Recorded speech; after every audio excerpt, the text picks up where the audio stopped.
Today on Locked On Phoenix Suns, the roster is set with the addition of Tyus Jones, and it's time to start looking ahead to the season.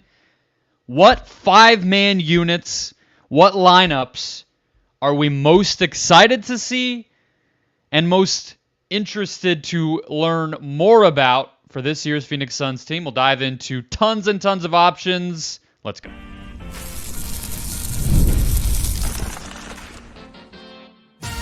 You are Locked On Suns, your daily Phoenix Suns podcast, part of the Locked On Podcast Network, your team every day.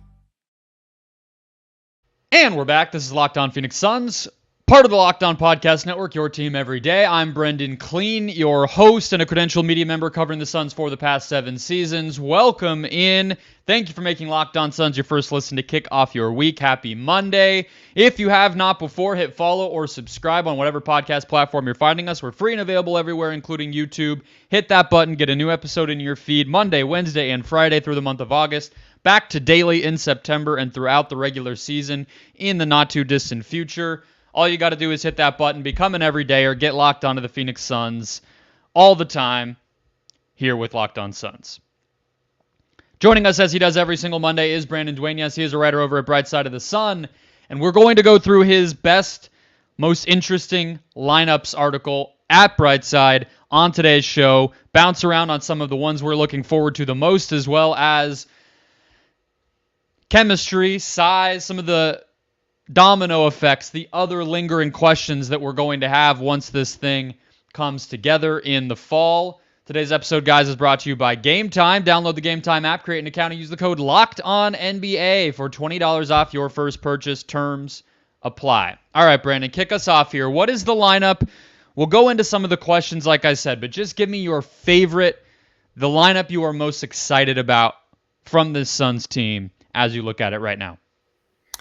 Yeah, so it's kind of funny because we were talking before the show, and there's certain lineups we're going to hit on later that I really like, but the one that's I'm going to go with here is actually not even in my article, and that kind of shows you just how much versatility and different options that this team has, and that's pretty much kind of what we envisioned with Booker and Durant when we first had them in Phoenix. Is like having a floor general like a Chris Paul, so that's where I plugged Tyus Jones in at point. So you have Tyus, Book, Durant. Then you have Royce O'Neal, who's going to play that similar role of like the Jay Crowder back when we had that squad. And then centers where I had struggled the most just because I think defensively with some of the concerns and roster construction. So I went with my breakout guy, and that's Bol Bol. I think he's going to have an awesome season. I think if you play him alongside a lineup where you're going quote unquote small, you want someone like Durant and Royce to kind of bridge that gap a little bit. That's the toughest part I had, is like coming up with unique center options that didn't feature a rookie or going super small. But I think having Tyus lead the way with Book, Durant, Royce, and Bol, like that's a fun team. It's pretty balanced, just enough size, pretty good floor spacing, and yeah, I think just that's one of my favorites for sure.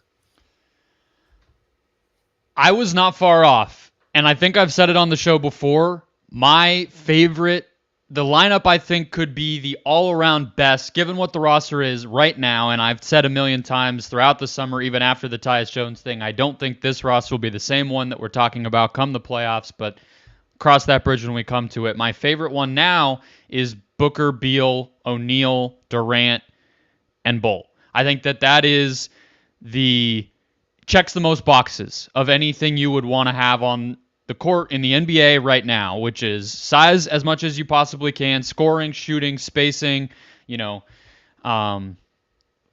positional kind of 1, 2, 3, 4, 5 makes the most logical sense. That's not to say there's not holes in that lineup. Like, obviously the idea that Bol Bol's going to go from, not even really an NBA player to closing games at center for a team trying to win a championship or something, that's a big leap, but it could happen.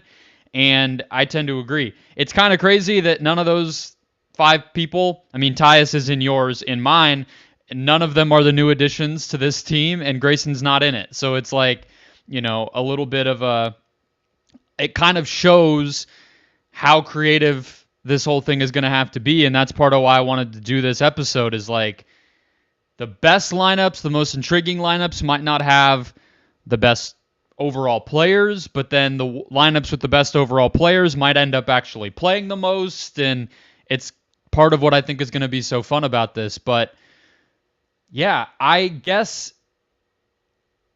my question is let me put it to you this way. Not what you want to happen. You've convinced me to the Bol believer club here, but if I were to ask you with Plumlee, Nurkic, Bol, and Iguodaro, who rank those guys in terms of minutes this season, is Bol for sure third on that list behind the two obvious guys, or do you think he could sneak up into that top two and actually get more minutes total, not per game, but total, than those other veterans? Yeah, I think I'd definitely put Nurkic at the top just because he's going to eat the minutes. Like he's going to start. He's going to play heavy minutes. I could see Bol taking more minutes than Plumlee though, and Oso. I think I'm pretty high on him. I think he's an NBA player for sure, but I think those expectations kind of need to be tempered with Suns fans, like saying he's going to be like an instant impact, and I think it's going to be a while before he even breaks the rotation consistently, just because of that.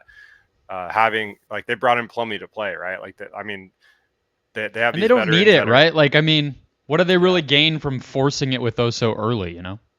Exactly. So I do think he will be in the rotation at some point. But that to me, he's pretty clearly the fourth.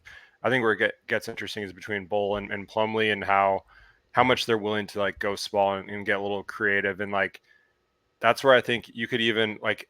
There's a world where you could play Bol and Oso together. That's probably not going to happen until like the win, like I don't know, early like January, February, March. I don't think like in the late winter months or like October, November, we're going to see much of that. But like if Oso comes in and he kills it, that's a combo I think that works just because of how different they are, Oso and Bol. So I think those two together kind of could create some unique lineups, but it's just such a guard heavy team that there's going to be a world where if an injury happens, like these guys are going to be forced to step up and play heavy minutes.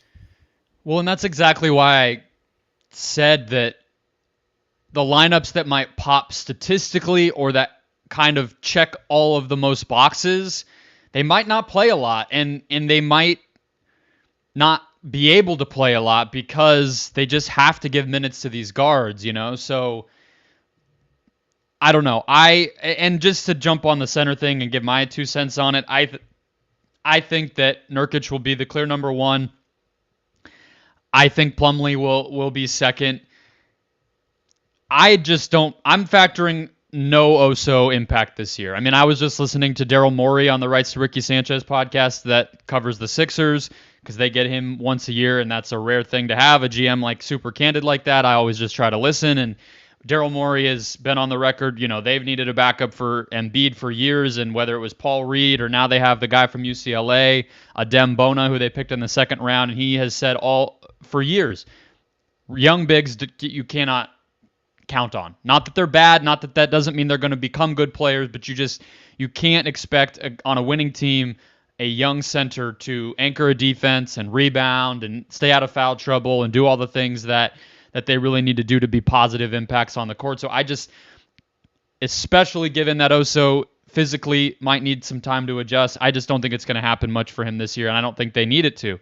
So I think he's a distant fourth. But I will tell you right now, I am counting the days until we can hear Bud talk about Bol, and I will tell you now that I am already committing to overhyping even the slightest bit of positivity. If like on day one of training camp, Bud says, "Oh yeah, Bol looked really good. I'm excited to get to work with him."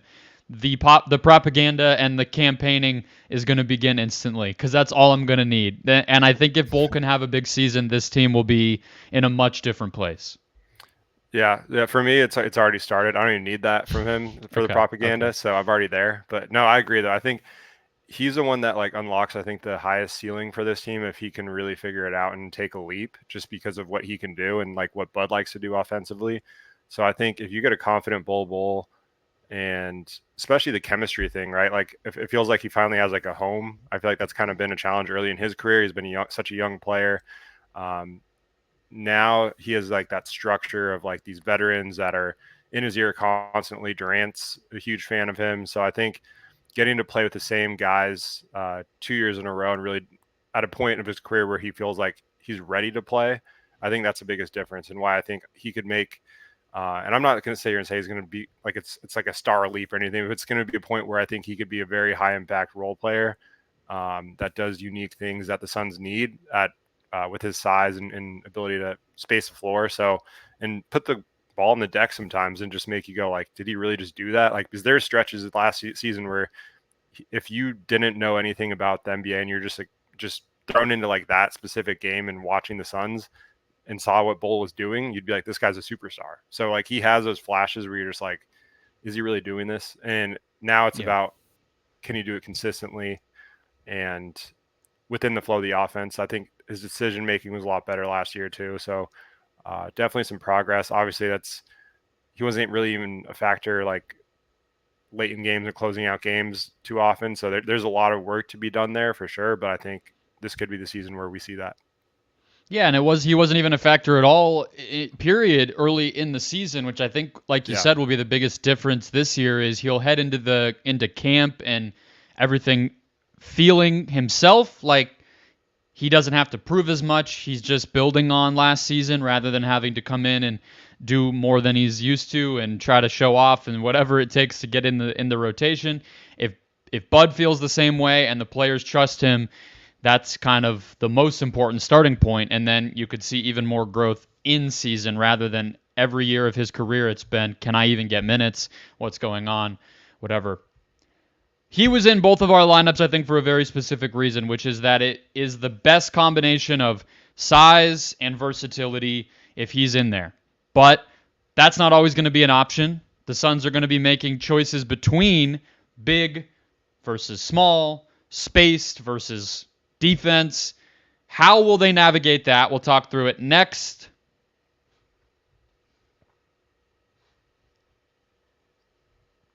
First, today's show brought to you by eBay Motors. Passion, drive, and patience. The formula for winning championships is also what keeps your ride or die alive. eBay Motors has everything you need to maintain your vehicle and level it up to peak performance. Whether that's a supercharger, roof rack, exhaust kit, LED headlight, or more, whether you're into speed, power, or style, eBay Motors has you covered. With over 122 million parts for your number one ride or die, you'll always find exactly what you're looking for. And with eBay's Guaranteed Fit, your part is guaranteed to fit your ride every time or your money back. Because with eBay Motors, you're burning rubber, not cash. With all the parts you need at the prices you want, it's easy to make your car the MVP and bring home huge wins. Keep your ride or die alive at ebaymotors.com. Eligible items only. Exclusions apply. eBay Guaranteed Fit only available to U.S. customers. All right, Brandon. So let's talk size on the basketball court. No innuendo intended there. Small, you had one lineup in your article that is incredibly tiny, and you had one, the very first one in your article, that is built around basically the most possible size we could see on the court at once. Talk us through each of those, and then we'll jump off from there. Yeah, so I think that's one, just looking at, obviously, like they added a couple guards this offseason that are going to factor in the rotation. So I think we're going to see small ball more than you'd probably think Coach Bud team would like to do. So that's one side of the spectrum. But then you look at the size that they can throw out. I think there's a lot more, especially if you factor in like the rookies like Dunn. You got Royce coming in the season, like an actual forward last year. Like we had all those mix and match options. It feels like it's more solidified now than it was a year ago. So, but yeah, I think the big three with Bol Bol and Yusuf Nurkic is like one jumbo lineup that I think you're not sacrificing too much. There's obviously you have the offensive firepower, you have the playmaking from Nurkic up top, and then you have Bol kind of just lurking and doing his thing defensively and offensively. Like that's going to be the challenge, I think, though, is finding out when Bol and Nurkic play together, what is Bol's specific job? Like other than, I mean, obviously he's going to space the floor. I think that's probably it, right? Yes. So, and then defensively, I think that those like One of the things, I don't know why we're talking so much about Bol Bol. We'll move on. But one of the things last year that happened was I don't understand why Vogel played him so much with Eubanks. That combo never worked. I understand Eubanks himself was a big negative, and that is just part of it. But Bol as having a simplified role on defense goes a long way too. But I would throw in on this one what could be a version of what could be an option for a starting or closing lineup, which is Beal, Booker, Durant, Nurkic, and O'Neal. And that's still pretty big. Obviously, Bol is much bigger than O'Neal, but like you said, functionally, is he using his size? Is Bol using his size as much? Maybe not. So O'Neal being in there is another one. But yeah, go to the small one. Yeah, so the small one, this one I think offensively, yes, sign me up yesterday, but defensively, obviously, there's going to be issues. So Tyus Jones, Devin Booker, Grayson Allen, Bradley Beal, Kevin Durant. It's definitely a small lineup, but you have Tyus Jones basically with 4 guys that can just shoot lights out. And I think especially if you can use Durant as like a small ball 5, if a team goes small, like this team is built to really hang with anyone, I think. But again, it's all matchup based, and the commitment they've made to guards it's kind of funny. It's like a complete 360 where last year you had just no point guards. It was just kind of a free for all, just like, just a bunch of scorers trying to make decisions and just throwing the ball away. And now last year was all 2 guards and centers, and this year there's a little more balance. Yeah. So now we have 2 of the best decision makers like in the league. I think the shot quality is going to be, you're going to see that. I mean, obviously you have 2 of the most efficient scoring superstars in the league and Kevin Durant and Devin Booker. So I think anytime you can get even better shots for their surrounding teammates and just have more possessions and more shot attempts, like that's a good thing. So I think, but also trying to figure out how you're going to incorporate all these guards within the lineup. That's where things get a little crowded. So I think picking a direction is going to be like the toughest thing for this coaching staff. And it's going to happen on a nightly basis, right? It's not like I don't think there's going to be a set rotation, honestly. And I think early in the season, I think you're right. Early in the season, and they'll allow it to kind of flesh itself out. I would imagine, as we get closer, we'll probably get a better idea of like who the locks are outside of the big 3 to be playing every night. I think we assume Tyus and Nurk are locks. O'Neal probably a lock. Grayson probably a lock. That might be the end of the list. Monte is probably, he might be the Eric Gordon of this season, where it's like, hold on, what did I sign up for? What exactly is going on here? And let's not assume that. I like to believe he's going to accept this, but it might be a little bit of a roller coaster for him in particular. You mentioned this tiny lineup. You did write in the article it's probably the one that is going to see the court the least of all of the 5 that you wrote about, but I'll just point out it's the same thing we did see the Suns close games with occasionally, including multiple times against Sacramento, with just Gordon in place of Tyus. So it's not as if we've never seen it. Gordon is a little bit bigger than Tyus, but basically the idea was the same.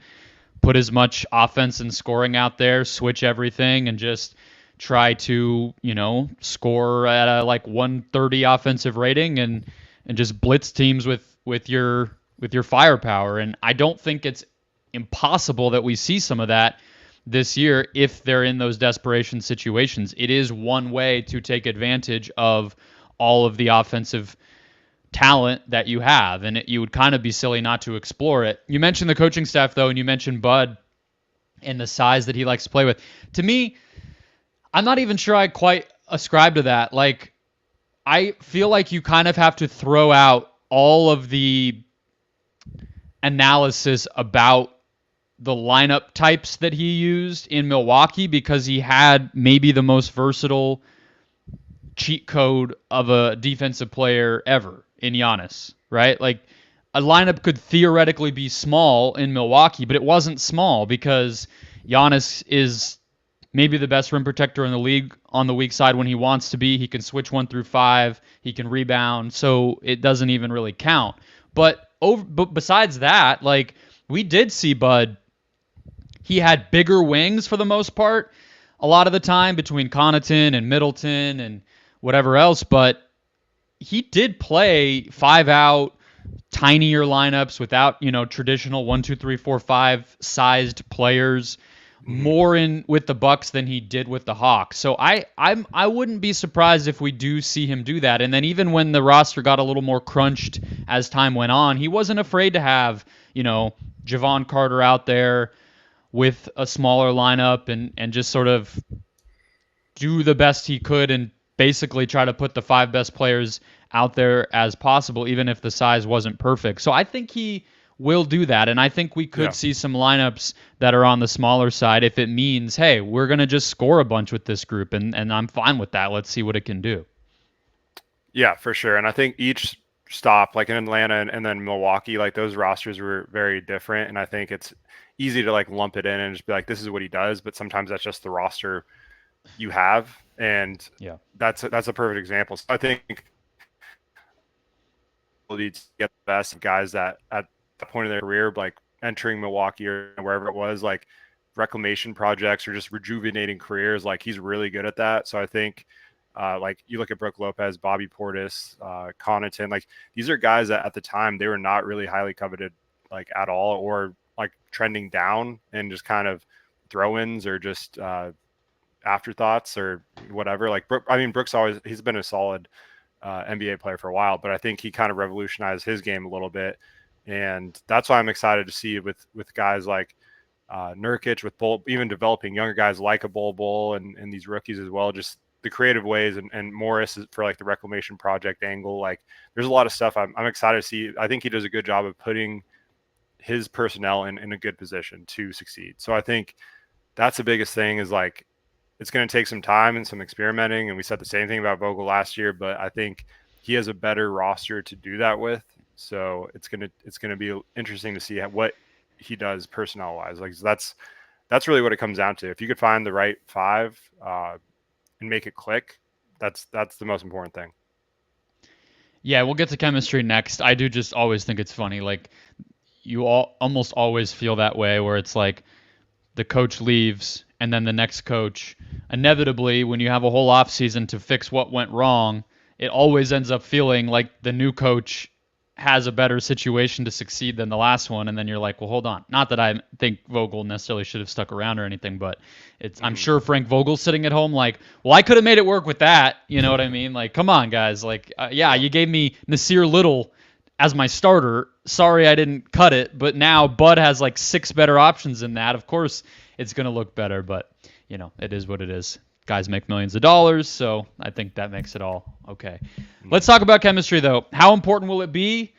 How much of a reason was it that the Suns didn't succeed last year, and how do you use the 5-man lineups on the court and the overall rotation to try to help that get a little better? We'll break it all down. Coming up next. First, today's show brought to you by the Gametime app. Gametime is an authorized ticket marketplace of Major League Baseball, which makes getting tickets faster and easier. Prices on the Gametime app actually go down the closer it gets to first pitch. The D-backs making it worth going. So why would you not want to check out baseball this summer on Gametime? I think Brandon on the other side of the mic from me tweeted that trade deadline acquisition Josh Bell was going to be the difference for the second World Series championship in this franchise's history. So maybe go check out the new infield addition that the D-backs made at the deadline, or see any of last year's NL pennant winners. There's a lot of good matchups. I mean, the whole division is pretty much fun these days. I think they're playing the Pirates this week. All good stuff. On top of views from your seat, last-minute deals, flash deals, zone deals, saving you money, giving you all the info up front. Basically, think of all the stuff you don't like about other ticket app platforms, and then think Gametime has none of it. And most often, you're going to be right. Take the guesswork out of buying MLB tickets with Gametime. Download the Gametime app, create an account, use the code LOCKEDONNBA for $20 off your first purchase. Terms apply. Again, create an account, redeem the code LOCKEDONNBA for $20 off. Download Gametime today. Last minute tickets, lowest price, guaranteed. All right, let's close it out. Talk some chemistry, Brandon. So I'll just say to start us off, last year, I don't think this team had an ounce of chemistry for most of the season. And I don't think any of the 2 and 3 man combos even had much chemistry, let alone getting to 5.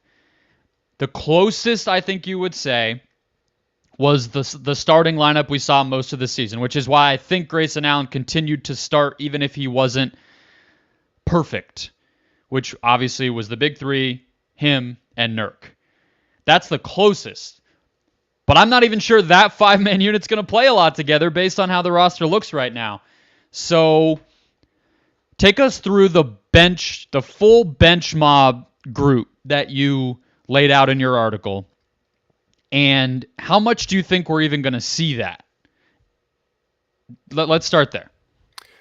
Yeah, so it's always easy, like on paper, to like, this is your bench mob. Like, these are the 5 guys. Like, how often are you going to see that exact lineup play together? Probably not very often, especially with the situation the Suns are in, where you have 3 star players that you can kind of stagger, and they probably will. But it's Morris and Allen, hypothetically, in the backcourt, which, let's just take a step back there and just look at that. Like, to me, that's one of the best reserve backcourts in the NBA. Like, good luck finding a better one, honestly. Like, and I'm not just saying that with my Suns colored glasses on. Like, that's a really good reserve backcourt duo. So I think you have those 2. You have Royce O'Neal, Bol Bol. That's 2 players who were starters last year. Exactly. Right? So it's like, yeah. And then Royce O'Neal, you have Bol Bol, and then Mason Plumlee. And I think one thing I want to point out right off the jump is Morris has chemistry already with both Bol and Plumlee. So you have that baked in, just talking about chemistry with those 2. Grayson Allen. I don't know if I can do the Bol thing. He didn't play there, but I get what you're saying. Yeah. I mean, they disrespected our man. We can't say there was chemistry when we had Michael Malone, holding Mr. Bol back for all those years. But yeah, they know each other at the very least, for sure. Exactly. But I think you'll see it more in the Plumlee pick and roll. Like, there's just those like unwritten or not unwritten, just those little patterns that you pick up with players that you play with after a certain amount of time. They're going to have that down to a T. So that's one like little subplot. Then you have like the whole Tyus Jones, Grayson Allen, Duke, and Memphis combo. Like, there's a lot of these weird connections that they brought in while also maintaining their core from the team that they already had. So I think chemistry you're going to see a noticeable jump. Obviously, there's still going to be those growing pains because a lot of the guys still haven't played with each other, but there's those like mini combos of chemistry that they have coming in, along with a full season of the big 3 sort of playing together, sort of not. But at the same time, I think they're starting to understand each other's strengths and weaknesses, like when to get each other the ball and how to work off of each other. Like, that's the most important thing to me, is like how those 3 click, because I think that once they figure out, like, once it really clicks, I think that everything else is like an afterthought, honestly. Because like, if those 3 are clicking, you have a chance to win any game. So that's the most important part of chemistry that I think I'm looking at. Yeah, absolutely. And I think that's, why we started where we did, is like what's going to be the when really it comes down to it, game on the line, season on the line, what are the other 2 pieces you want to put next to the big 3, and how do you get there? And again, I'm not sure that those other 2 pieces, or at least not both of them, are even on the roster now, but you'll try to see what that looks like and at least know what you need around the big 3 in order to be at your best. But aside from that, the other little chemistry wrinkle is obviously Monte and Beal, which kind of brings us to the staggering and how do those starters fit if it's not just line switches like hockey and you're talking about mixed lineups. And my thought is, I have a couple different opinions on this. One is, I like this bench mob group. One of the reasons I expect that there will be some chemistry developed here is they're all just high IQ veteran players. Royce is a read and react guy. Monte, Plumlee, both are too. Allen, we know he can shoot, he can handle, he can attack closeouts, he can make quick decisions. Bol may be the least of that, but we talked in the beginning about how Bol with Nurk and maybe Bol with more of the starting lineup makes more sense. So I look at this and I'm almost like, what if you put, at the very least, just Durant in with this group? And we just heard him. He's been preaching the value of random basketball, kind of read and react, high IQ hoops that he's getting to play with Team USA. Clearly, Monte Morris and Grayson Allen and everything are no Steph, Ant, and whatever, but it gets you close to that. And we've seen, even dating back to the end of the first season, Durant was here after the deadline, that he would just come in and kill with those bench groups where he just gets to cook. I like that. I guess just question back to you would be, between the guards, Beal and Book of the big three, who do you like more with kind of more of a bench group where they might get to be featured more, and who do you like to kind of be more tied up to Tyus and Nurk as more of the starter dominant set of five? Yeah, for me, it's Beal. I think, especially because I feel like at times he really did take a back seat and was almost an afterthought in a lot of like what they were doing. So I think if he can have those spurts where he can find more of that rhythm and like get hot or do what he's done most of his career, and that's kind of be the lead guy. Anytime you could give him more of those opportunities, I think the better. And I think Book, Team USA is a perfect example of like he can, playing alongside Durant and Beal and Nurkic and whoever else, like he can play more. Like he's more adaptable. I feel like so he can kind of do. That's true.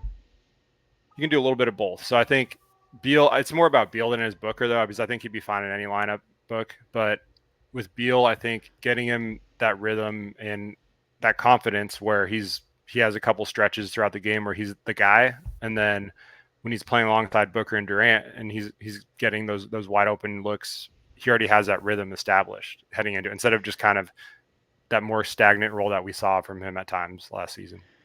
Yeah, I don't think there's a wrong answer. I think they both can do both, but I actually think the flip. And here's why. I think Book is just going to be better at, hey, let me be the guy in this lineup than Beal is anyway.